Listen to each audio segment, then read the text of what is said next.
Hola, hola, bienvenidos y bienvenidas a nuestro podcast de esta semana fuera de horario.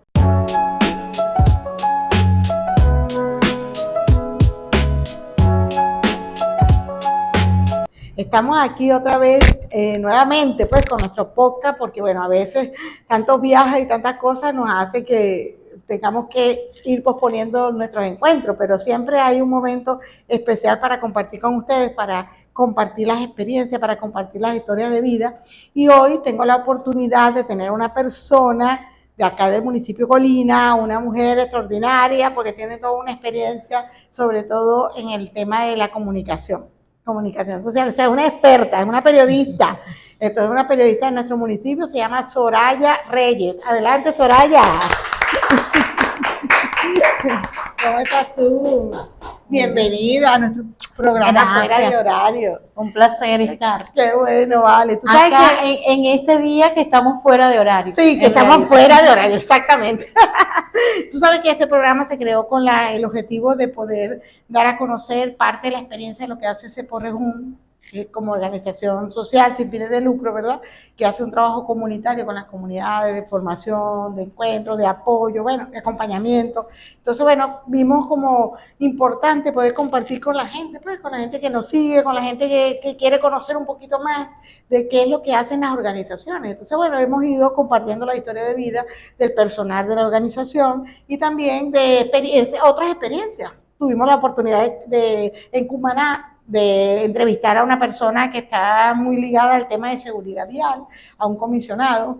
Fue una experiencia interesante. También tuvimos la oportunidad también en el estado Sucre de entrevistar a unas mujeres emprendedoras que recibieron apoyo en el 2023 por parte de varias organizaciones, entre ellas Ceporejún, en el tema de emprendimiento, medios de vida.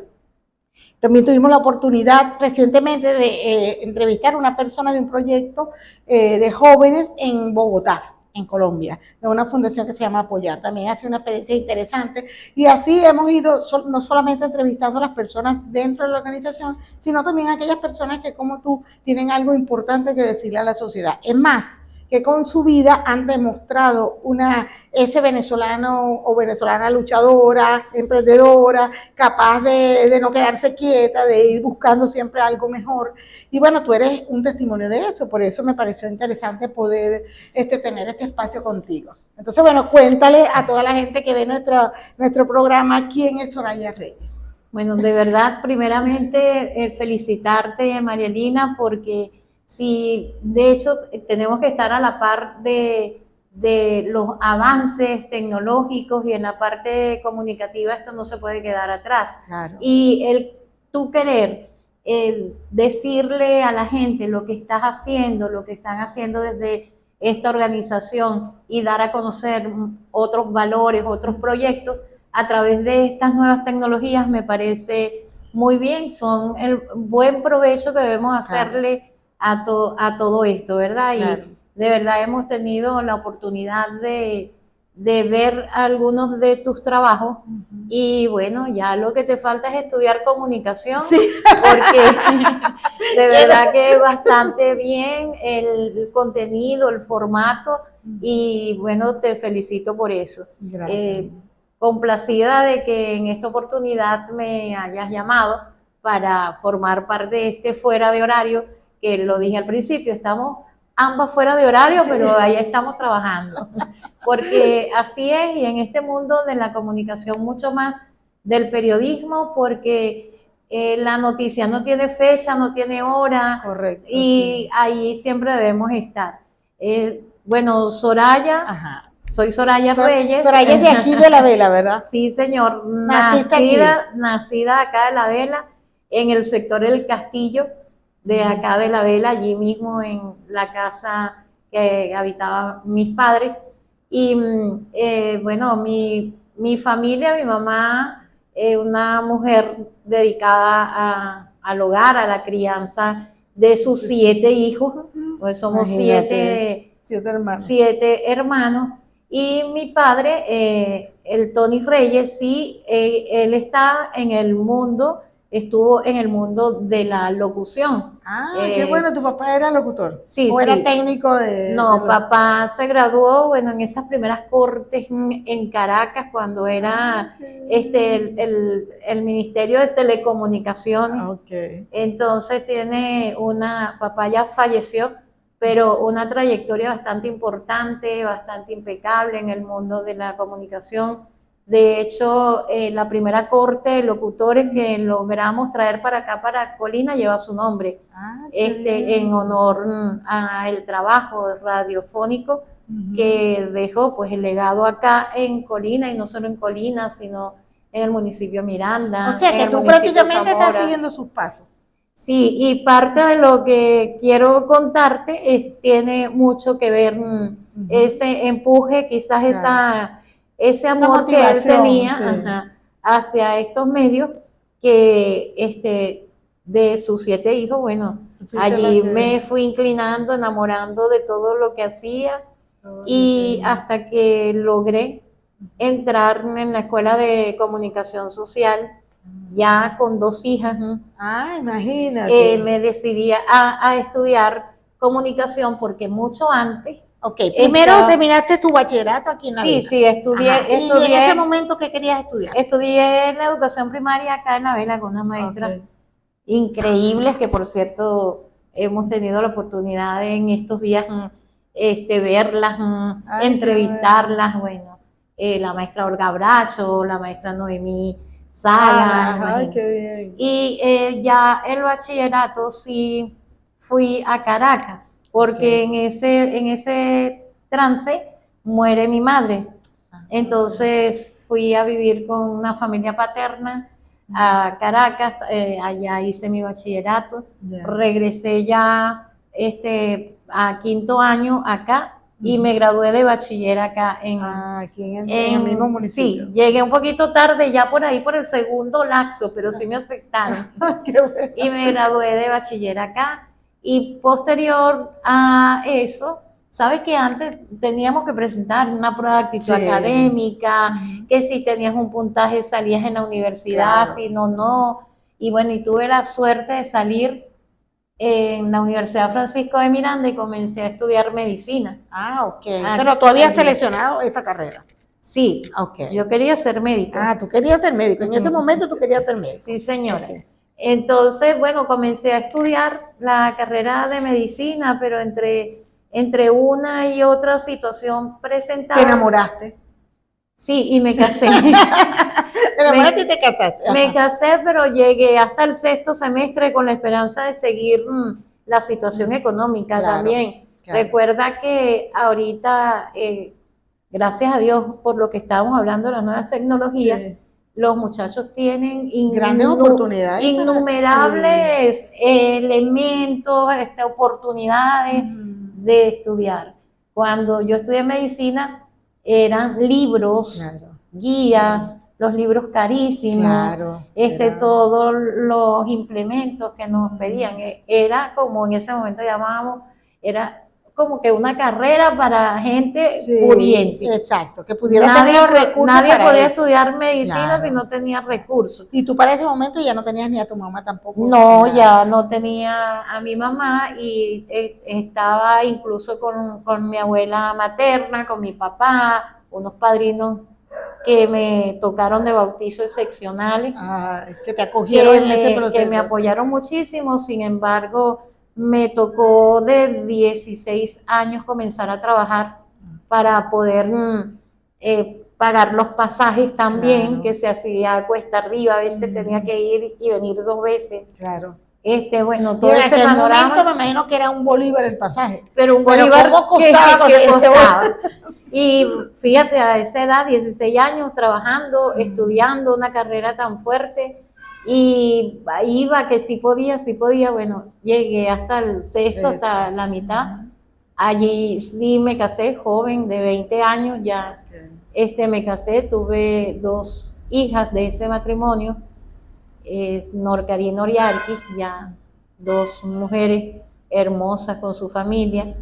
Y bueno, allí, cuando ellas estaban más o menos de la edad de 7 u 8 años, Ok. más o menos recuerdo, yo comencé a estudiar a trabajar en el diario La Mañana. Ah, o sea que de todas maneras te inclinaste por esa. Ahí conseguí un trabajo de transcriptora. Ok. Antes el periodismo era así, el periodista iba, cubría, grababa, escribía en una máquina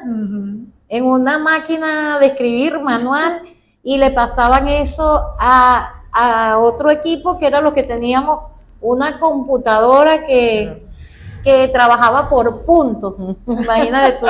Entonces nosotros éramos hace bastante tiempo. Éramos los encargados de hacer eso, así trabajaban en los periódicos, de hacer esas transcripciones que los periodistas hacían. Claro. Eso era un trabajo, imagínate ahorita, si lo comparamos con la inmediatez que hay en este momento. Con la tecnología. Allí, yo creo que allí comenzó como a despertarse esa parte en mí que sí le gustaba lo que estaba haciendo. Incluso cuando pasaba las notas de los periodistas, yo decía que yo era la periodista, claro, la que estaba la que estaba transcribiendo todo aquello, que yo había hecho esa cobertura, y me inspiraba muchísimo. Ay, qué bueno. Incluso había momentos ya cuando había confianza que le llegábamos a los periodistas, por lo menos yo, mira, ¿no te parece que mejor aquí pudieras poner esto? Y dale la vuelta. Ya hubo un momento que hubo tanta confianza que dale la vuelta y tú ves cómo lo sacas. Bueno, eso te sirvió de práctica. Mucho. Allí estuve viendo esos trabajos de grandes periodistas de acá del estado Falcón. Posterior a ese trabajo en La Mañana, comienzo a trabajar en el diario La Prensa. Fue donde duré mucho más tiempo. Pero en el diario La Prensa entro como en el área administrativa. Ya. No entro al área de redacción, claro, sino que en ese interín de dejar la carrera de medicina, y me formé también en el INSEE como secretariado administrativo. Ya. Entonces tenía eso de que el INSEE lo respetaban mucho acá. Claro. Tú estudiabas secretariado, administración, contabilidad por el INSEE. Eso me permitió entrar al diario La Prensa. Ahí entré en el área administrativa, incluso como secretaria administrativa, y llegué a ser la administradora del diario La Prensa.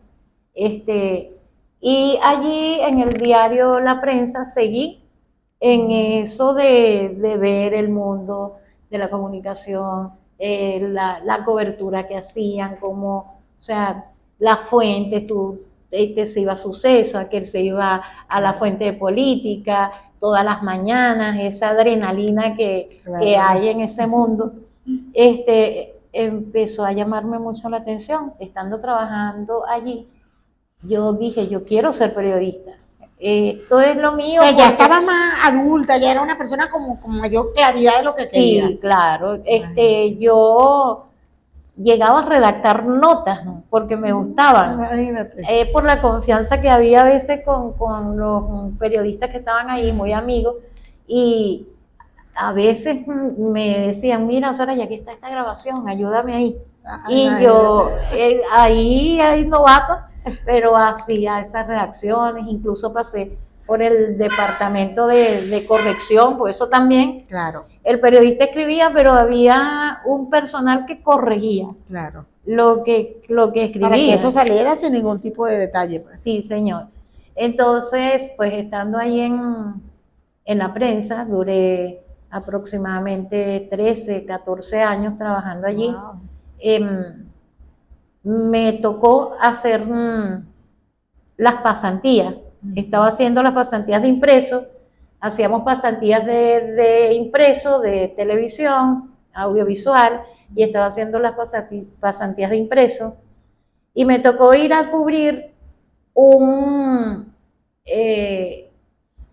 problema que habían una denuncia que habían hecho unos vecinos de una basura en la quebrada en Coro. Okay. Y bueno, le di como que fuerte a esa denuncia.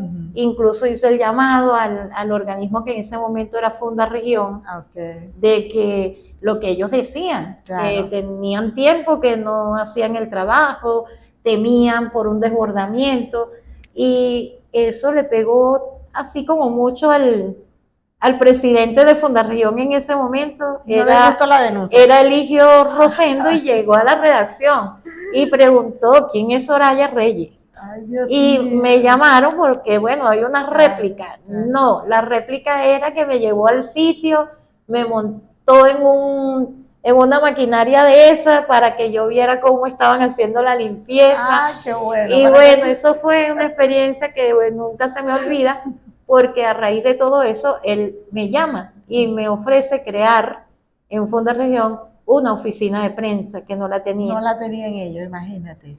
Bueno, una oferta buenísima, y me fui para Fundaregión Okay. Desde cero empezar en una oficina de prensa, cubrir todas esas informaciones. Ya para ese momento yo te había graduado como periodista. Ya me había graduado, por supuesto, y él me da, bueno, desde cero hubo que crear el departamento, el cargo, y estaba yo sola. Pero sí tenían unos fotógrafos, porque eran los que tomaban fotos de la obra. Ellos después... Todavía en ese momento las redes no tenían esa fuerza que tienen hoy. No, sin embargo, estando allí comenzó el boom del Twitter. Ajá. Que eso, bueno, nos volvió locos, porque teníamos hasta 2 teléfonos. Cuando íbamos a una pauta, tenías que en el sitio escribir lo que estaban haciendo, claro. y después allí cortico, porque sabes que el Twitter era algo muy cortico, y después en las mismas pautas escribir en los teléfonos la nota para poder enviarla a los medios para que no perdiera vigencia. Bueno, Fundaregión también para mí fue una escuela, un gran reto, empezar desde cero, una gran responsabilidad de crear esa oficina. ¿Y la creaste? Sí, llegó a ser la Dirección de Información y Comunicación de Fundaregión, una oficina con la que... Hoy en día no existe Fundaregión. Hace poco ya no existe, está en Vías de Falcón, porque los dividieron, pero bueno, en su momento era quien se encargaba casi de todas las obras, la parte social muy importante. A mí me tocó una etapa bien bonita también con Fundaregión, que fue alfabetizar. Nos metíamos en esas comunidades donde todavía te costaba creerlo, pero todavía te conseguías niños y personas mayores que no sabían leer. Bueno, fíjate que recientemente me tocó hacer una visita a unos productores, un proyecto que estamos haciendo como especie de monitoreo, y bueno, me llevé esa sorpresa de darme cuenta que la gran parte de los productores solamente han llegado hasta 3º, 5º, 6º grado. Les cuesta mucho todavía ahora. Entonces todavía en este momento, a pesar de todo el proceso que se ha hecho y de las misiones, Robinson, Rivas, todavía hay gente que no tiene esa posibilidad, o que de repente le ha costado mucho más desarrollar esa lectoescritura, pues. Entonces fíjate, entonces una vez que terminaste allí de Fundaregión, ¿qué hiciste? Ok, ya saliendo de Fundaregión, estaba ya con mi compañero actual de vida. Porque en ese proceso te separaste. Sí, me divorcié, duré tiempo divorciada. Ya cuando salgo de Fundaregión, ya estoy en pareja con Carlos Cáceres. Tenemos una niña pequeña, está muy pequeñita. Porque fíjate, se me olvidó contarte algo, que mi proyecto, mi tesis de grado para optar al título de comunicadora fue crear una emisora comunitaria acá en el municipio de Colina. Yo tenía ese proyecto. ¿Y por qué ese proyecto? Porque mi papá, Tony Reyes, y mi tío José del Carmen Reyes, que en paz descansen los dos, mi tío sociólogo, también se inclinaba mucho a la parte de la comunicación. Escribía muy bien, habían sacado incluso un periodiquito que se llamaba Centinela. Allí escribían ellos con sus nombres, con seudónimos, porque eran ellos mismos.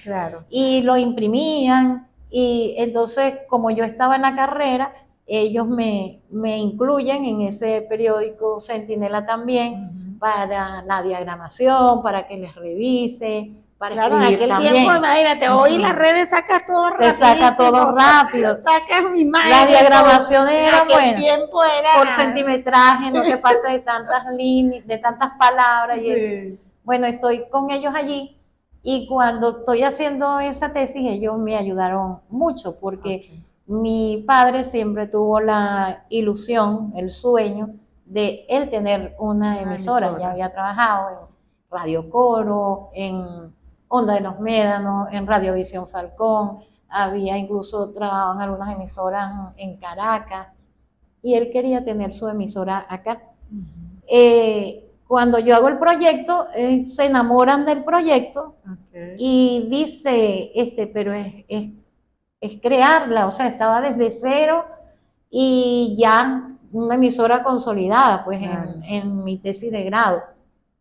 ¿Por qué no ejecutamos esto? ¿Por qué no vamos haciendo las diligencias y vamos hablando con que nos orienten, ¿no? Claro. Ahí desde cero en pañales.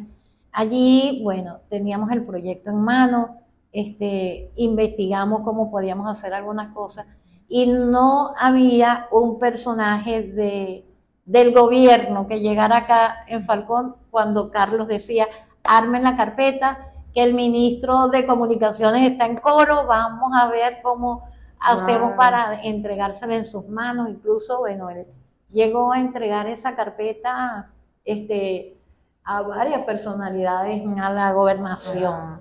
O sea, Jorge Arriaza. Antes de llevarlo al ministro de Comunicaciones lo habían entregado a otros, pero no había pasado nada. Sí, exactamente. Esperen respuesta por el tema de los equipos. Claro. Y la permisología. Entonces, así íbamos. Recuerdo que mi papá siempre decía, ¿cómo va? No han llamado, ¿cómo va la cosa? No, papá, no nos han llamado. Mi tío José del Carmen, me daba mucha esperanza porque él decía, debes tener paciencia, si ustedes quieren eso, lo vamos a lograr. Él era quien, nos ayudaba a redactar las partes, la documentación legal, toda lo que era la misión, cómo queríamos una emisora acá en el municipio de Colina. Eso era cambiar casi todos los años, ¿no? Ahora vamos a cambiar esto, ahora metan este papel. Y nada que le daban respuesta. Nada por ninguna parte. ¿Cómo lograron que le dieran respuesta? En un golpe de suerte, Carlos consigue poner en un transmisor en todo el equipo de transmisión que se necesitaba. Porque si no tenían los equipos no le podían dar el permiso. No teníamos permiso. Claro. Eso fue, vamos Pero a digo yo, legalmente si no tenían los equipos. Claro, no, porque que iban a ver qué tenían. Claro. Aquí ya tenemos los equipos, él junto con Fidel Antonio Marín, a quien nosotros llamamos en Centinela uno de los padres de la criatura, porque en esa parte técnica nos ayudó muchísimo. Esto es lo que necesitan, este es el transmisor, estos son los cables, esto, bueno. Sí, porque una cosa es querer una idea, pero luego cuando tú no lo conoces, ya empezar a descubrir. Tomando la experiencia de él, de que ya había montado otras emisoras. Entonces, pues allí teníamos los equipos y eso fue algo, pero que ni yo me lo podía creer, Elina, porque sí te confieso, y es algo bien importante, que quiero dejar a través de este podcast, que la perseverancia, cuando uno tiene un sueño y lucha, y yo quiero confesar que hubo momentos que ya yo decía, porque tuvimos alrededor de 4 o 5 años intentando poder tener la radio. Y ya le decía a Carlos y le decía a mi papá, o sea, yo creo que eso ya no se va a dar, es imposible, no tenemos los recursos, ya hemos llevado los papeles a todas partes, no vamos a lograr comprar eso, es muy caro, ese equipo de transmisión. Y bueno, Carlos siempre decía, pero no desistas, vamos a seguir intentándolo, incluso inventábamos, allí mismo interno en la casa inventábamos El cómo estudio. podíamos salir, ajá, cómo podía ser, cuáles eran los tips que podíamos colocar. Ciertamente hubo momentos donde las ilusiones, las ganas no, sino eso, las ilusiones se desvanecen y uno pierde como La fe, la digamos, motivación, aun cuando es lo que quieres hacer. Eso pasa en cualquier nivel, en cualquier proyecto que Sí, uno pueda tener. A mí me pasó, llegué a desmotivarme, hubo un momento que lo vi imposible. Mi papá también ya decía, no creo que lo logremos, él estaba mucho más antes que nosotros tratando. En ese sueño y sí, nada. Mi tío José del Carmen y Carlos Cázares sí se mantuvieron como más positivos y siempre decía, mi muchacha, siga poco a poco, mire que la hormiguita de a poquito va construyendo. Carlos a veces se le ocurrían otras ideas y me decía, te las digo, o sea, vamos a seguir, vamos a perseverar, donde sea que haya que llevar los papeles yo los llevo. Y bueno, llegó ese momento, Dios por delante, que tuvimos... ¿Cómo fue la reacción cuando ustedes le dieron aprobado? A él le llega un recurso. Primero, antes de que le aprobaran, ustedes hicieron la prueba de ¿cómo se llaman los equipos? Los equipos, a él le llega un recurso y aún con otras cosas como familia. Claro, con otras prioridades. Pendiente, él dijo, no voy a ver para atrás y vamos a comprar los equipos. Y yo, por supuesto, puse sobre la mesa muchas prioridades en ese momento, pero se lanzó enseguida, y es donde interviene Fidel, y bueno, hablamos y dice, sí es posible, sí lo puedo hacer, sí lo podemos conseguir, y en poquito tiempo teníamos los equipos. Qué increíble. Es importante lo que acabas de decir, porque fíjate que hay mucha gente que tiene proyectos, que tiene sueños y piensa que otros son los que van a venir a resolverle, otros son los que van a dar, y resulta que somos nosotros los primeros que debemos comprometernos con nuestros propios proyectos. Entonces, nosotros a veces, a mí me ha tocado muchas veces sacar de mis propios recursos personales para inyectar, apoyar cosas de la organización, porque es importante ese sueño, ese proyecto, esa misión con la cual me he comprometido. Pues entonces cada uno de nosotros que tiene un proyecto se compromete con ese proyecto y es el primero en aportar para que ese proyecto, y así entiendo yo que eso fue lo que prácticamente ustedes hicieron, fueron los primeros en aportar. Fue una decisión así tomada, es una decisión tomada. Después vemos cómo resolvemos lo demás. Lo habíamos soñado y como dice, si lo sueñas es posible. Exactamente. Y el día menos pensado los equipos llegaron. Buenísimo. A la casa, nos llama Fidel Marín. Y por supuesto, ese espíritu inquieto de Carlos no iba a dejar pasar mucho rato para probar, para instalar esos equipos. Para instalar. Estábamos en un pasillito al fondo de la casa y allí pusieron una mesita y comenzó, todavía no teníamos, por supuesto, permiso, ni nada, pero empezó a ubicarse el dial, probaron tres diales a ver dónde ubicar la emisora. Se escuchaba ahí, nada más, nosotros ahí, hasta que, bueno, se subió la antena. Vamos a hacer las pruebas. Después, suponíamos que después de las pruebas y tener todo armado, iba a ser más fácil llegar a los organismos que podían con autorizar. Competencia para autorizarnos la salida al aire de la emisora. Bueno, recuerdo que fue exactamente en abril, ahora va a ser 10 años, 12 de abril, imagínate, cuando estaban Fidel y Carlos haciendo las pruebas, y Carlos me dice, sintoniza en el radio 99.1, y yo coloco y escucho, eran unos boleros hermosos, unas baladas hermosas y canciones de la vela, y me dice, es la radio. Mira, eso fue una cosa indescriptible. Claro. Cómo estábamos Una emoción. emocionados. Y yo le digo, y eso lo está escuchando todo el mundo. El que se pasee por los diales y se encontraba con ese dial nuevo acá en la Claro. vela, iba a llamarle la atención. En eso enseguida llamamos a mi tío José del Carmen. Lamentablemente mi papá hacía ya un año había fallecido. O sea, que Él no pudo, no logró no ver logró ver el sueño. materializado ese Ajá. sueño, pero sigue allí siempre Claro, con de donde nosotros. está, estoy segura que Incluso ya. allá está en la emisora. Ujú. En la emisora está su Su retrato. retrato, sí. Y cuando llamamos a tío, sintonice dial.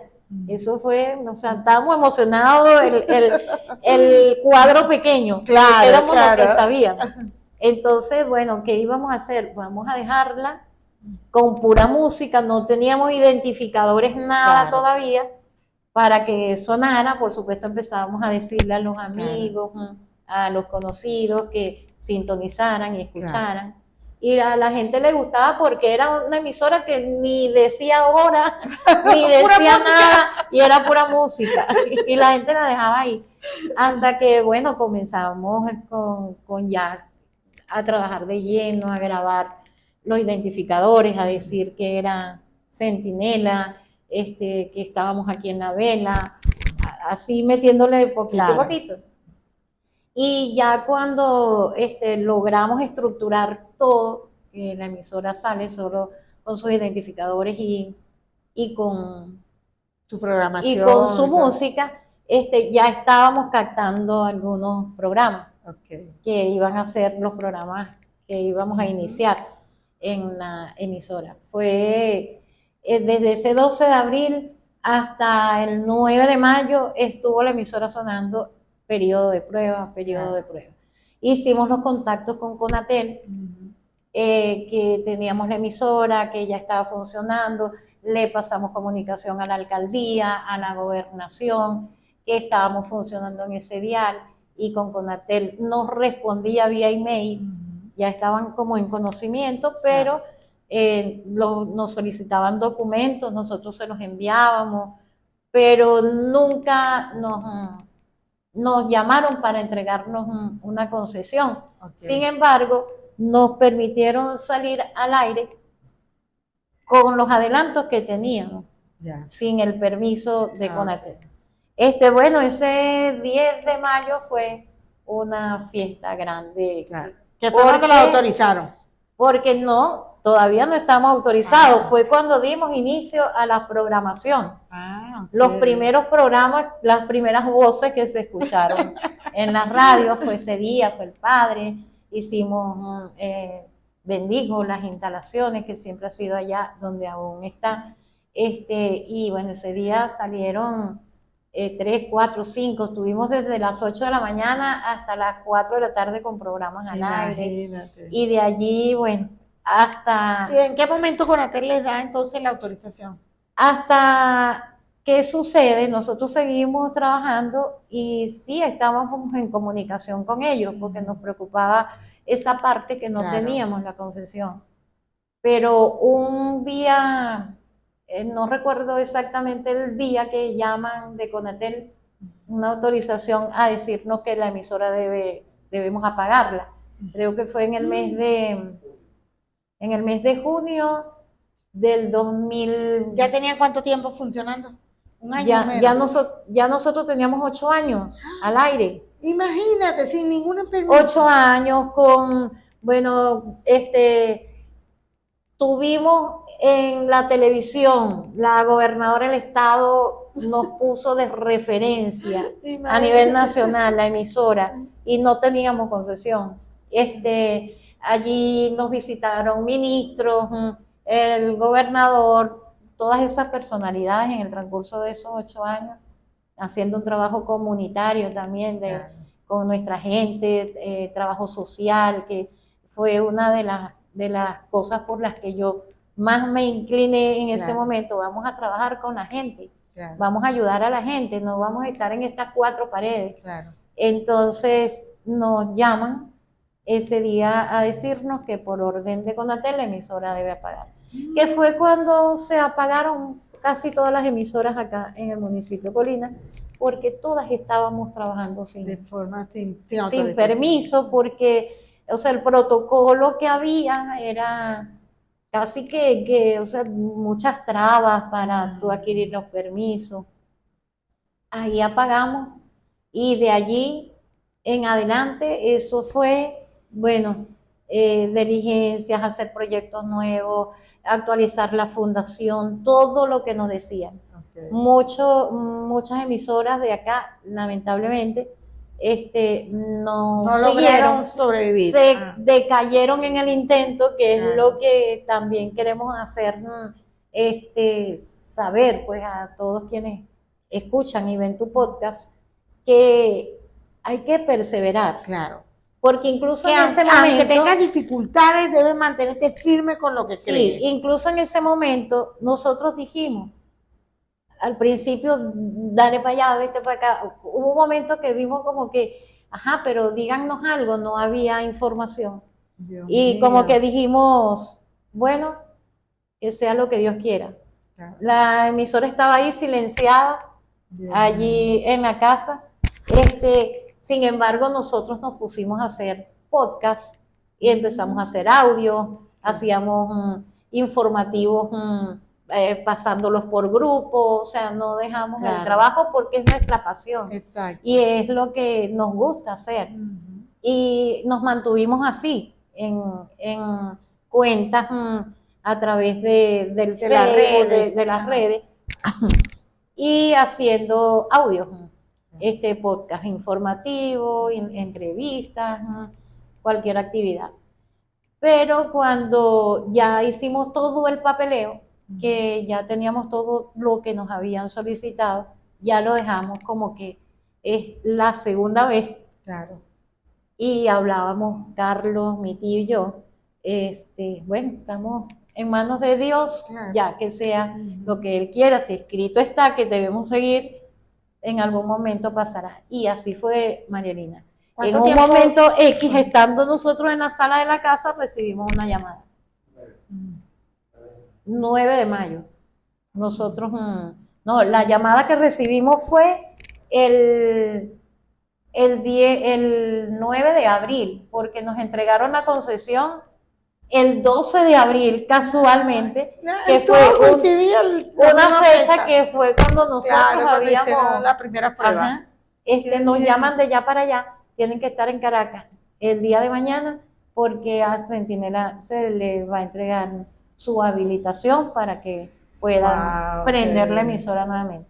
Bueno, eso nos volvimos locos en ese momento. Qué bien, eran varias habilitaciones que estaban dando en Falcón y la gobernación nos apoyó con una boceta y allí fuimos directo a Conatel, un acto hermoso donde la que coordinaba la parte acá en Falcón de Conatel, que era Freda, una persona de verdad que nunca en este trayecto nos habíamos conseguido, porque si decía, mira, este papel, y lo leía también, que a veces decía, ponle una coma o separa aquí este párrafo y explica aquí mejor, o sea, sabíamos que ella estaba interesada. Nos hicieron una visita que te salté antes de eso, también nos llaman que una comisión de Conatel va a inspeccionar el espacio para ver si está acorde y los equipos para que puedan funcionar. Entonces, el día 12 de abril del año pasado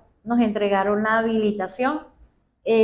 ¿Por cuántos años? La habilitación por 5 años, antes era por 10, claro. Ahora nos las entregaron por 5 años y bueno, ya estamos legalmente constituidos y estamos trabajando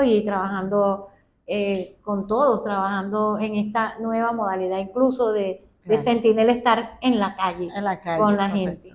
Y ya la tienen por la web, la tienen por las redes, la tienen, o sea que Centinela, a través de Centinela tenemos programas fuera de horario, también los días jueves de la mañana de 8 a 10, o sea que hemos estado estableciendo, me siento muy contenta y honrada de tenerte en este espacio, que hubiese podido contar esa historia, porque fíjate, mucha gente de repente se plantea proyectos y dice, no, eso no lo voy a poder cumplir. Y el hecho de que veamos que personas como nosotros, común y corriente, puede un sueño sin tener nada, y hacer todo ese recorrido, ir paso a paso y lograr caerse y levantarse hasta poder tener su propia emisora. Y que hoy en día esté funcionando con su habilitación, con su concesión, eso es un logro inmenso. Aunque uno no lo ve, de repente uno no lo ve porque uno está metido en eso y dice, bueno, tanto tiempo yo, pero si tú te pones a ver en esta realidad y en este contexto del país, haber logrado ese espacio ha sido un gran reto y una gran oportunidad. Ha sido fuerte.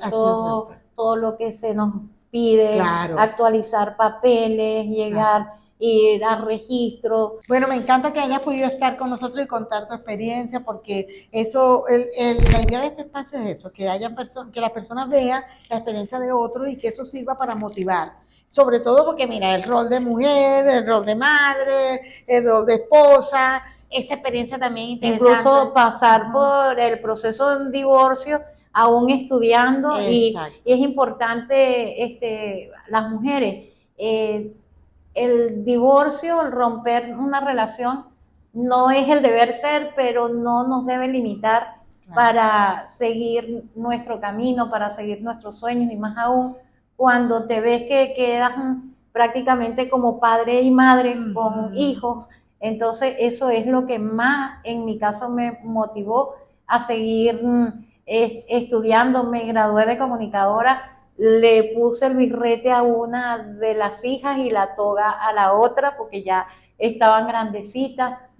Gracias a Dios logré que ellas asimilaran el proceso bastante bien. Hoy por hoy son dos profesionales exitosas. Buenísimo. Y la relación también con su papá muy bien, nunca hubo problema, incluso hoy somos amigos, nos comunicamos porque debe de existir, vamos a tener hijos en común por toda la vida. Exacto. Y es una relación que queda allí, pero hay que tener la suficiente madurez y no dejar que una situación como esta opaque tu vida, opaque tu sueño. Al contrario, hay que levantarse con el ave fénix. Exacto, siempre. No creer que es el fin. A veces cuando se está pasando por ese proceso de ruptura, la gente tiende a pensar que es el fin, que ya no va a poder hacer más nada. Total. Fíjate, y fíjate tú, adquirí una profesión, tengo hoy una nueva pareja excelente. Que con los dos han construido ese sueño. Hemos llevado adelante este sueño. O sea, que en aquel momento alguien te hubiera dicho que todo esto iba a suceder, no lo ibas a creer. No lo iba a creer. Porque estabas sumergida en tu situación personal. Y tuve otra hija que tiene 17 años recién cumplidos y allí también se está cumpliendo mi sueño porque está también estudiando medicina. Está estudiando medicina, o sea que imagínate. Bueno, entonces, nada, aquí tenemos la experiencia, la vida, de la trayectoria de una persona que es también de acá, de esta comunidad, que ha estudiado con mucho esfuerzo y sacrificio, pero que nos ha demostrado que cuando tenemos perseverancia, cuando creemos en nosotros mismos, cuando tenemos fe en lo que hacemos, cuando tenemos un sueño y queremos conquistarlo, podemos hacerlo. Yo creo que la experiencia de la emisora Centinela 100.9 es la muestra de cómo podemos nosotros, aunque no tengamos recursos, lograr el sueño que queremos.